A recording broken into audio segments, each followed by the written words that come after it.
Hello, good morning students and my dear friends. कैसे हैं आप सभी? आई थिंक आप सभी बहुत अच्छे होंगे. डियर फ्रेंड्स, मैं डॉक्टर अनुज कुमार. आज हम थ्योरी ऑफ इन्फ्लेशन में एक नई यूनिट पढ़ेंगे.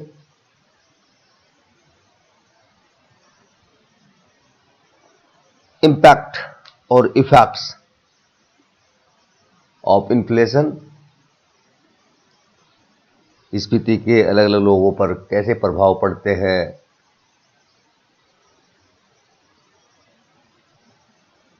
कुछ इफेक्ट्स प्रोडक्शन पर कैसे इम्पैक्ट पड़ते हैं, डिस्ट्रीब्यूशन इफेक्ट्स हैं या अदर इफेक्ट्स हैं, गवर्नमेंट पर कैसे इफेक्ट्स पड़ते हैं, उनका अध्ययन करेंगे.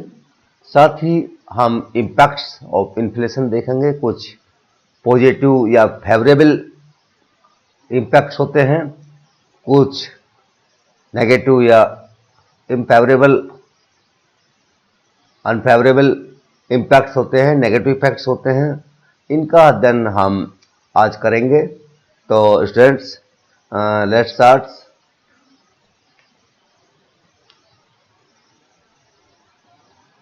इन्फ्लेशनरी प्रेशर इकोनॉमी पर गुड इफेक्ट्स भी डालता है और उसके या कह सकते हैं पॉजिटिव इफेक्ट्स भी होते हैं, पॉजिटिव इम्पैक्ट्स भी होते हैं और नेगेटिव इम्पैक्ट्स भी होते हैं. यदि इसके लिए ये देखना पड़ेगा कि इन्फ्लेशन की रेट ऑफ इन्फ्लेशन क्या है. यदि इन्फ्लेशन क्रीपिंग मंद स्थिति है या वॉकिंग इन्फ्लेशन है तो उसके हमेशा पॉजिटिव इफेक्ट्स होते हैं. यदि स्फीति की दर 2% या 3%, 4%, 5% तक प्रतिवर्ष रहे तो उससे प्रोडक्शन में वृद्धि होती है, एम्प्लॉयमेंट अपॉर्चुनिटी बढ़ती है, इकोनॉमिक डेवलपमेंट बढ़ता है क्योंकि इकोनॉमिक एक्टिविटी जो है वो बढ़ती है, इन्वेंशन होते हैं, इनोवेशंस होते हैं और उनके जो प्रोड्यूसर होते हैं, एंटरप्रेन्योर होते हैं, उनके प्रॉफिट्स इंक्रीज होते हैं. इनका हम अलग अलग अध्ययन भी करेंगे कि किस किस के इफेक्ट्स क्या क्या प्रभाव पड़ेंगे. यदि हम थोड़ा सा देखें, फेवरेबल हायर प्रॉफिट जो है प्रोड्यूसर के वो हायर होते हैं क्योंकि हायर प्राइस होते हैं, हायर इन्वेस्टमेंट होता है. एंटरप्रेन्योर जो है वो यदि इन्फ्लेशन की रेट अच्छी है, मतलब ज़्यादा तेज नहीं है, तो इन्वेस्टमेंट ज़्यादा करते हैं. हायर प्रोडक्टिविटी इन्वेस्टमेंट होते हैं ड्यूरिंग इन्फ्लेशन क्योंकि गुड्स और सर्विस की जो है मांग ज़्यादा होती है, इकोनॉमिक एक्टिविटी फास्ट होती हैं. इसी प्रकार से फेवरेबल इम्पैक्ट्स में हम देख रखते हैं हायर एम्प्लॉयमेंट एंड इनकम. जब इंक्रीज होता है आउटपुट में, वस्तुओं या सेवाओं में इन्फ्लेशन के दौरान, तो उसका मतलब ये होता है कि बहुत सारी वस्तुओं की डिमांड बढ़ती है जिसके कारण जो फैक्टर्स ऑफ प्रोडक्शन होते हैं, उत्पत्ति के साधन होते हैं, उनकी मांग बढ़ती है. उससे एम्प्लॉयमेंट लेवल बढ़ता है, इनकम अपॉर्चुनिटी बढ़ती है. नेक्स्ट ये देखा है possibility of higher income of the share holders, क्योंकि इन्फ्लेशन पीरियड में कंपनी जो है वो हाई प्रॉफिट्स कमाती हैं, वो डिविडेंड्स डिक्लेयर करती हैं और डिविडेंड्स अपने शेयर होल्डर्स में बांटती हैं. इसलिए शेयर होल्डर्स को एक्स्ट्रा इनकम, ज़्यादा इनकम होती है.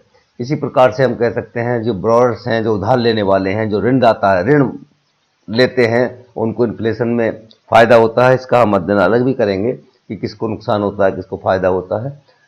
तो क्योंकि उनको अब मुद्रा के मूल्य गिर जाता है, अर्थात मुद्रा के मूल्य के रूप में उनको कम मुद्रा देनी पड़ती है.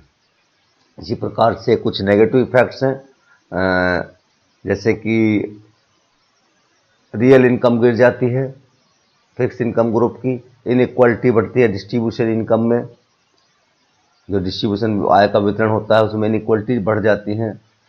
जो प्लानिंग प्रोसेस है हमारा, जो योजनाबद्ध व्यय है हम करते हैं, उससे क्योंकि कीमतें बढ़ जाती हैं, अब एक पर्टिकुलर प्रोजेक्ट के लिए अधिक लागतें लगती हैं जिसके कारण जो पूरा जो प्लानिंग प्रोसेस है हमारा वो अपसेट हो जाता है. जो सट्टे की क्रियाएं जो हैं वो बढ़ जाती हैं इन्फ्लेशन के काल में. इसी प्रकार से कैपिटल एक्यूमुलेशन या कैपिटल फॉर्मेशन पर भी हार्मफुल इफेक्ट होता है। इसके कारण ये होता है कि जो रियल वैल्यू ऑफ मनी है वो गिर जाती है। लोग बाग जो इमीडिएट कंजप्शन है, वर्तमान का जो भोग है उस पर अधिक व्यय करते हैं, सेविंग कम करते हैं क्योंकि कीमतें बहुत अधिक होती हैं।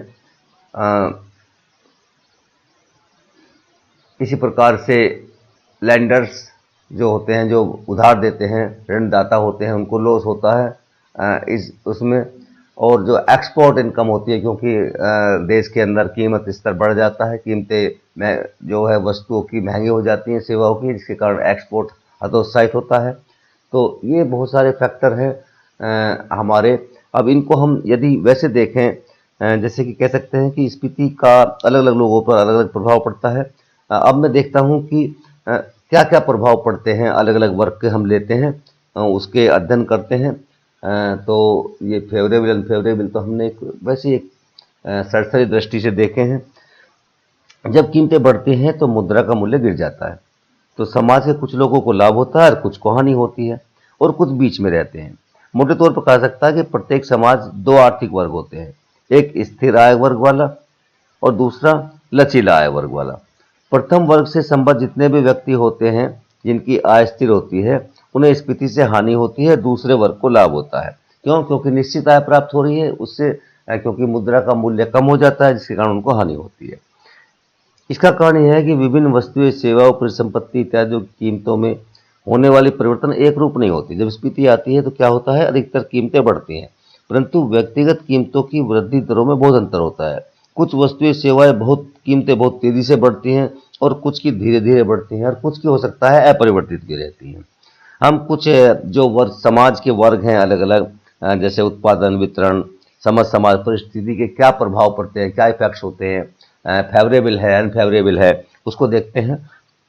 जैसे कि ऋणी और ऋणदाता, इन पर देखते हैं। नंबर 1 हम, जब कीमतें बढ़ते हैं तो कर्जदारों को लाभ होता है, जो कर्ज लेते हैं उनको लाभ होता है, जो ऋणदाता है उनको हानि होती है। मुद्रास्फीति के काल में मुद्रा का मूल्य गिर जाता है, क्योंकि ऋण लेने वाला उतनी राशि लौटाते हैं, फिर भी वस्तु और सेवाओं के रूप में कम भुगतान करते हैं। वास्तविक मुद्रा जो है वो कम भुगतान करना पड़ता है उनको स्फीति काल में। इसका कारण ये था कि जब उन्होंने उधार लिया था उसकी तुलना में मुद्रा का मूल्य कम हो गया है। इस प्रकार ऋण का बोझ कम हो जाता है और ऋण लेने वालों को लाभ होता है। दूसरी ओर ऋणदाता को हानि होती है, यदि वैसे तो उन्हें मुद्रा के रूप में उतनी राशि प्राप्त होती है जितने की उधार दी थी, पर वास्तविक राशि कम होती है क्योंकि मुद्रा का मूल्य यहाँ पर कम हो जाता है। दूसरा है वेतनभोगी, जो सैलरीड पर्सन है। जब स्फीति आती है तो वेतन लेने वाले वर्ग को, जैसे क्लर्क, अध्यापक या अन्य सफेद पोषों को हानि होती है। इसका कारण यह होता है क्या कि जब कीमतें बढ़ती है, वेतनभोगी अपने वेतनों को बढ़ती कीमतों के साथ समायोजन धीरे धीरे कर पाते हैं, क्योंकि उनकी वास्तविक आय कम हो जाती है, क्योंकि मुद्रास्फीति के काल में मुद्रा का मूल्य में वृद्धि हो जाती है। यदि हम देखें मजदूर वर्ग, मजदूरी पाने वालों को भी लाभ भी हो सकता है और हानि भी, परंतु उनका लाभ या हानि इस बात पर निर्भर करता है कि बढ़ती कीमतों से उनकी मजदूरी किस गति से समायोजन करती है। यदि उनके यूनियनें मजबूत हैं तो वे उनकी मजदूरी को निर्वाह व्यय सूचकांक से संबद्ध करा सकते हैं, और इस तरह से वे अपने स्फीति के बुरे प्रभाव से बचा सकते हैं। परंतु समस्या यह होती है कि मालिकों द्वारा मजदूरी बढ़ाने और कीमतों बढ़ाने के समय पश्चात टाइम लैग रहता है। मजदूरी कब बढ़ती है, कीमतें पहले बढ़ जाती है, मजदूरी बाद में बढ़ती है। इसलिए वर्करों को हानि ही होती है, क्योंकि हो सकता है कि जब तक मजदूरी बढ़ाई जाए तब तक निर्वाह व्यय सूचकांक और बढ़ चुका हो, क्योंकि इन्फ्लेशन काल में तो निर्वाह व्यय सूचकांक बढ़ता ही रहेगा, और हाइपर इन्फ्लेशन है तो फिर तो उसका तो कहना ही कुछ नहीं है। परंतु जहां यूनियन एक निश्चित अवधि के लिए नियत मजदूरी का ठेका लेती हैं, वहां तो वर्करों को तब हानि हुई होती है जब ठेके की अवधि के दौरान कीमतें बढ़ती हैं। जैसे कि मान लो हमारी साल भर में मजदूरी बढ़नी है, इस प्रकार के आपके कॉन्ट्रैक्ट हो जाते हैं, तो यदि साल भर में इन्फ्लेशन के रेट ज़्यादा है तो हानि ही होगी। अच्छा, कुल मिलाकर ये कहा सकता है कि मजदूरी पाने वालों को स्थिति जैसे कि आपके वेतनभोगी होता है उनके अनुसार होती है। हाँ, फिक्स्ड इनकम ग्रुप की बात यदि हम करें, स्थिर आय वर्ग वालों पर क्या प्रभाव पड़ता होता है, जैसे पेंशन भोगी है, ब्याज है, किराया पाने वाले लोग स्थिर आय वर्ग में आते हैं। और इस प्रकार ब्याज प्राप्त करने वाले को नियत भुगतान मिलते हैं, प्रतिभूति, डिबेंचर ये इस प्राप्त होते हैं। इस तरह के सब लोगों को हानि होती है। जो स्थिर आय वर्ग वाले होते हैं, फिक्स्ड इनकम ग्रुप होता है, उनको हानि होती है क्योंकि उन्हें नियत भुगतान प्राप्त होते हैं, जबकि कीमतों के बढ़ने के साथ साथ मुद्रा का मूल्य गिर जाता है। यदि हम बात करें इक्विटी होल्डर्स की, इक्विटी धारकों की, जिन लोगों के पास कंपनियों के शेयर्स होते हैं, स्टॉक होते हैं, जिससे कि स्थिर दर से ब्याज नहीं मिलता है, उन्हें स्फीति के दौरान लाभ होता है। क्योंकि कीमतें बढ़ रही होती हैं तो व्यापार क्रियाओं का, जो इकोनॉमिक एक्टिविटीज हो, उनका विस्तार होता है और क्या होता है, परिणाम स्वरूप कंपनियों के लाभ बढ़ जाते हैं। और जब लाभ बढ़ते हैं तो कीमतों की अपेक्षा इक्विटियों के लाभ अधिक तेजी से बढ़ते हैं। तो जो इक्विटी होल्डर्स होते हैं उनको इन्फ्लेशन काल में लाभ होता है। यदि हम बात करें बिजनेसमैन, जो व्यापारिक वर्ग होता है, एंटरप्रेन्योर होते हैं, सभी प्रकार के व्यवसायियों को, जैसे उत्पादक, व्यापारी या वास्तविक संपदा के धारकों को बढ़ती कीमतों की अवधियों के दौरान लाभ होता है। इनको सभी को लाभ ही होता है। यदि हम पहले उत्पादक की बात करें, जब कीमतें बढ़ती हैं तो उनकी निवेश सूचियां, स्टॉक में मौजूद वस्तुओं के मूल्य उसी अनुपात में बढ़ता है। इसलिए जब वे अपनी स्टॉक की वस्तुओं को बेचते हैं तो उन्हें लाभ अधिक प्राप्त होता है। अल्पकाल में व्यापारियों के साथ भी यही होता है, परंतु उत्पादकों की तरह और उत्पादकों को एक और तरह से अधिक लाभ होता है। उत्पादकों को क्या होता है लाभ दूसरा, कि उनकी वस्तुओं की कीमतें जितनी अधिक बढ़ेंगी उतनी उनकी लागतें नहीं बढ़ती हैं। स्फीति के दौरान वास्तविक संपदा के धारकों को लाभ होता है, क्योंकि सामान्य कीमत स्तर की अपेक्षा उनकी भौतिक संपत्ति कीमतें बहुत अधिक तेजी से बढ़ती हैं। जो इनके पास वास्तविक संपदा होती है उनको भी लाभ होता है। यदि हम किसान की बात करें, एग्रीकल्चर में कृषक की बात करें, एक तो कृषक 3 प्रकार के होते हैं, एक जमींदार, एक भूमिधर और एक भूमिहीन कृषि मजदूर। यदि हम इन तीनों की अलग अलग बात करें और देखें कि क्या प्रभाव पड़ता है, तो जब कीमतें बढ़ती हैं तो जमींदारों को हानि होती है क्योंकि उन्हें स्थिर लगान प्राप्त होता है। परंतु जो किसान फार्मों के मालिक हैं और उन पर स्वयं खेती करते हैं, उन्हें स्फीति के दौरान लाभ होता है। ध्यान रखें, स्फीति के दौरान जमींदारों को हानि क्यों होती है, क्योंकि उन्हें तो स्थिर लगान प्राप्त होता है। और जो किसान होते हैं उन्हें स्फीति के दौरान लाभ होता है। क्यों होता है? क्योंकि भूमि राजस्व और आगतों की कीमतें उतनी नहीं बढ़ती जितनी कि फार्म उत्पादन की कीमत बढ़ती है। उनका प्रोडक्शन है उसकी कीमतें अधिक बढ़ती हैं, जबकि आगतों की कीमतें इतनी नहीं बढ़ती हैं, क्योंकि आगत पहले इस्तेमाल की हुई होती है। दूसरी ओर कीमतों के बढ़ने से भूमिहीन कृषि मजदूरों को बहुत हानि होती है। जिनके पास भूमि नहीं है, मजदूरी करते हैं, उनको हानि होती है, क्योंकि फर्मों के मालिक उनकी मजदूरी नहीं बढ़ाते, क्योंकि उनकी कोई ट्रेड यूनियन नहीं होती एग्रीकल्चर सेक्टर में। तो वो तो बेचारे डेली वेजेस पर काम करते हैं। परंतु उपभोक्ता वस्तुओं की कीमत बहुत तेजी से बढ़ती है, इसलिए भूमिहीन किसान मजदूर जो हैं उनको स्फीति के काल में हानि होती है। यदि हम उत्पादन की बात करें, प्रोडक्शन की बात करें, कि जब कीमत बढ़ने लगती है तो उत्पादन को प्रोत्साहन मिलता है। उत्पादक भविष्य में अप्रत्याशित लाभ कमाते हैं और भविष्य में अधिक लाभ उठाने की आशा से अधिक निवेश करते हैं। इससे रोजगार, उत्पादन और आय बढ़ते हैं। परंतु यह तभी तक संभव है जब तक कि हमें फुल एम्प्लॉयमेंट लेवल प्राप्त नहीं हो जाता है। यदि पूर्ण रोजगार स्तर से आगे निवेश बढ़ेगा तो क्या होगा? अर्थव्यवस्था के भीतर गंभीर स्फीतिकारी दबाव, इन्फ्लेशनरी गैप, इन्फ्लेशनरी प्रेशर उत्पन्न हो जाएंगे। उसके कारण उत्पादन की अपेक्षा कीमतें बहुत अधिक तेजी से बढ़ने लगेंगी। क्यों? क्योंकि संसाधन पूर्ण रोजगार में लगे हुए हैं पहले से। अर्थात क्या कह सकते हैं कि पूर्ण रोजगार स्तर के बाद स्फीति उत्पादन पर प्रतिकूल प्रभाव डालती है। तो हम ये कह सकते हैं कि उत्पादन पर यदि पूर्ण रोजगार से पहले की बात है तो पॉजिटिव इफेक्ट्स होते हैं, फेवरेबल इफेक्ट्स होते हैं, और पूर्ण रोजगार के बाद यदि स्फीति बढ़ रही है तो अनफेवरेबल इम्पैक्ट्स होते हैं। यदि हम बात करें आय और धन का वितरण, ये अनफेवरेबल इम्पैक्ट्स में आता है। स्फीति से आय व धन के वितरण की असमानताएं बढ़ती हैं। गरीबों और मध्यम वर्ग को हानि उठानी पड़ती है, क्योंकि उनको मजदूरी और वेतन लगभग स्थिर होते हैं। दोनों जो हमारे वर्ग होते हैं, या तो गरीब वर्ग है या मध्यम वर्ग है, उन दोनों को हानि उठाती है, क्योंकि उनकी आय जो है वो स्थिर होती है। परंतु वस्तुओं की कीमतें बढ़ती है जिससे उनकी गरीबी बढ़ती है। दूसरी ओर बढ़ती कीमतों की अवधियों के दौरान व्यापारी, उद्योगपति या उच्च आय वर्ग जो कहते हैं, दुकानदार हैं, वास्तविक संपदा के धारक हैं, सटोरिये हैं, परिवर्तनशील आय के लोगों को लाभ होता है। इस वर्ग के लोग गरीबों और मध्यम वर्ग के लोगों की जो लागत पर धनी बन जाते हैं। आय और धन अनुचित ढंग से गरीबों से अमीरों के हाथों में चला जाता है। तो क्या होता है, अमीर और अमीर होते हैं और वे प्रदर्शन उपभोग में लगे होते हैं, क्योंकि गरीब और मध्यम वर्ग अत्यधिक विपत्ति और दरिद्रता में जीवन व्यतीत करते हैं, क्योंकि उनकी वस्तुओं की कीमत इतनी अधिक हो जाती है, उनकी आय स्थिर होती है।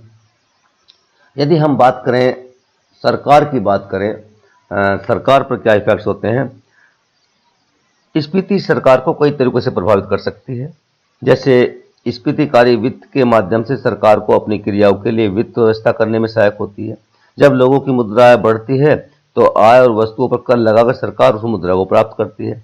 इसलिए जब कीमतें बढ़ती हैं तो सरकार का राजस्व बढ़ता है। फिर जब कीमतें बढ़ती हैं तो सार्वजनिक ऋण का वास्तविक बोझ कम हो जाता है। कीमतें बढ़ी तो क्या हो गया, मुद्रा का मूल्य कम हुआ, तो सरकार ने ऋण ले रखे हैं जिन्हें हम सार्वजनिक ऋण कहते हैं, उनका वास्तविक बोझ कम हो जाता है। परंतु जब कीमतें और मजदूरी बढ़ती हैं तो सार्वजनिक परियोजनाओं एवं उद्यमों की उत्पादन लागतें और प्रशासनिक व्यय बढ़ जाते हैं। क्या होता है, परिणाम स्वरूप सरकारी व्यय बढ़ जाते हैं। तो कुल मिलाकर कहा सकता है कि स्फीति के अंतर्गत सरकार को लाभ ही होता है, क्योंकि बढ़ती कीमतें और लाभ देश के भीतर समृद्धि फैला देते हैं। यदि हम बैलेंस ऑफ पेमेंट की बात करें, भुगतान शेष की बात करें, जब विदेशों की अपेक्षा स्वदेश में कीमत अधिक तेजी से बढ़ती है तो स्फीति देश में भुगतान शेषों पर प्रतिकूल प्रभाव डालती है। क्यों डालती है, क्योंकि हमारे उत्पादन महंगे हो जाते हैं। इससे हमारे आयात तो बढ़ेंगे और निर्यात हतोत्साहित होंगे, निर्यात कम हो जाते हैं।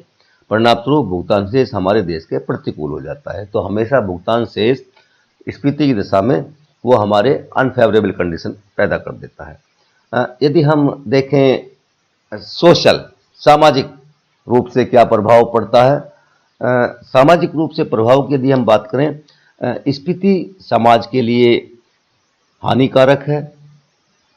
क्यों, क्योंकि बहुत सारी बातें गरीबों पर अन्याय करती है, मध्यम वर्ग को उसके साथ अन्याय करती है, अनफेवरेबल इम्पैक्ट्स आते हैं हमारे प्रोडक्शन पे भी, हमारे आय व धन के वितरण पर, हमारे भुगतान शेष पर। तो समाज के लिए हानिकारक है, गरीबों और अमीरों के बीच खाई को बढ़ा देती है। बढ़ती कीमतें जो जनसाधारण है, हमारे नॉर्मल लोग हैं, उनमें असंतोष, आम लोगों में असंतोष उत्पन्न करती है। जीवन की बढ़ती लागतों के बोझ से दबे वर्कर हड़ताल करते हैं बेचारे, जिससे उत्पादन को हानि होती है। लाभ के प्रलोभन में लोग जमाखोरी, चोरबाजारी, मिलावट, घटिया वस्तुओं का निर्माण, सट्टे इत्यादि क्रियाओं में लगे होते हैं। जीवन के हर क्षेत्र में भ्रष्टाचार फैल जाता है। इस सबसे अर्थव्यवस्था की दक्षता जो है, एफिशिएंसी, वो कम हो जाती है। बढ़ती कीमतों में सरकार के विरोधी राजनीतिक दलों को प्रोत्साहन मिलता है और वे आंदोलन विरोध करना शुरू कर देते हैं। और यदि वे जोर पकड़ जाए, बेकाबू हो जाए, तो सरकार भी गिर सकती है। अर्थात स्फीति की बेदी पर कई सरकारें की बलि चढ़ चुकी है। जैसे कि आपको ध्यान होगा कि एक बार प्याज की कीमतें बढ़ने से दिल्ली सरकार, जो दिल्ली गवर्नमेंट है, वो गिर गई थी। तो ये कुछ हमारे अनफेवरेबल और फेवरेबल इम्पैक्ट्स हमने स्फीति के पढ़े। तो डियर स्टूडेंट्स, जैसे कि मैंने हेडिंग वाइज आपको बताया है, आपको उसी अनुसार उनका वर्णन करना है। क्वेश्चन किस प्रकार से आता है, क्वेश्चन के जो क्या स्वरूप है उसके अनुसार है। जैसे कि पहले से हमने बताया था, ऋणी और ऋणदाता पर अलग अलग प्रभाव, जो वेतनभोगी होते हैं उन पर क्या प्रभाव होता है, मजदूर वर्ग पर क्या प्रभाव होता है, इसी तरह से स्थिर आय वर्ग पर क्या फेवरेबल या अनफेवरेबल इम्पैक्ट्स होते हैं इन्फ्लेशन के। जो इक्विटी धारक होते हैं, इक्विटी होल्डर्स होते हैं, वो लाभदायक स्थिति में होते हैं, किस प्रकार से होते हैं। जो व्यापारी वर्ग है वो लाभदायक स्थिति में होता है, फेवरेबल कंडीशन होती है, फेवरेबल इम्पैक्ट्स होते हैं इन्फ्लेशन के उनके पर। कृषक में 3 प्रकार के होते हैं, जमींदार हैं, भूमिधर हैं या भूमिहीन कृषि मजदूर हैं। उत्पादन पर क्या प्रभाव पड़ता है, आय व धन का वितरण और विषम हो जाता है, इसका भी हमें इस प्रकार देता है। गवर्नमेंट को क्या प्रभाव होता है, गवर्नमेंट पे दोनों प्रभाव पड़ते हैं, फेवरेबल इम्पैक्ट्स भी होते हैं और अनफेवरेबल भी होते हैं। और सोशल क्या इम्पैक्ट होता है, as a whole, as a all हम देख सकते हैं कि संपूर्ण रूप से किस प्रकार के समाज पर इन्फ्लेशन का या मुद्रास्फीति का प्रभाव पड़ता है, इम्पैक्ट्स पड़ते हैं, प्रभाव पड़ता है, उनका अध्ययन हमने इस प्रकार से किया। डियर स्टूडेंट्स, इस यूनिट में इतना ही। आप यदि कुछ चीज़ इसमें समझ में नहीं आई हो तो आप मुझे ज़रूर बताइएगा। ठीक है, थैंक यू वेरी मच, आपका बहुत बहुत धन्यवाद। यदि कोई चीज़ समझ में नहीं आई तो आप मुझे फ़ोन कर सकते हैं। मेरा फ़ोन नंबर आपके पास है, हम पुनः इस पर बात करेंगे। ओके, अपना ध्यान रखिएगा। Thank you very much.